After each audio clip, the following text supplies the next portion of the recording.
Alors,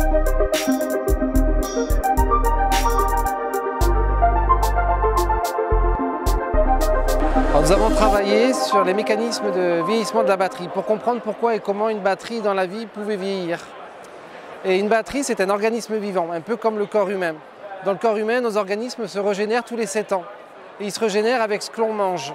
Pour la batterie, c'est la même chose, sauf que la batterie, on la nourrit de courant.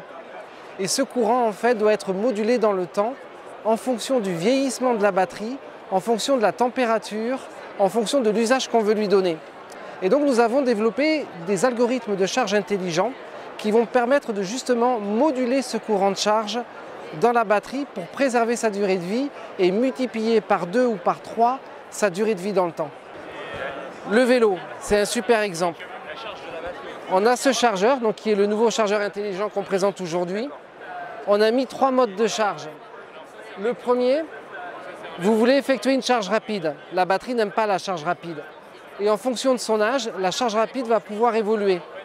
On ne fait pas un 100 mètres à 40 ans comme on fait un 100 mètres à 20 ans. Donc la charge rapide, on va pouvoir ici dire en fonction de son état de santé et de la température, en combien de temps on peut la faire. Ensuite, vous avez la programmation. J'ai besoin du vélo demain à 9h30. On va adapter la charge par rapport à ça. Et le dernier mode de charge, c'est l'hiver. Le vélo, je ne vais pas l'utiliser pendant un mois. Et je vais mettre le pourcentage de charge optimum par rapport à l'état de santé et à la température. Trop souvent, on laisse le vélo tout l'hiver et au printemps, on veut le sortir, la batterie est morte.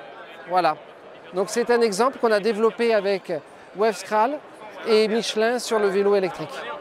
On a été lauréat du concours EDF Pulse. On n'a pas gagné, on est arrivé second dans notre catégorie, mais on est allé en finale et c'était une aventure super sympa.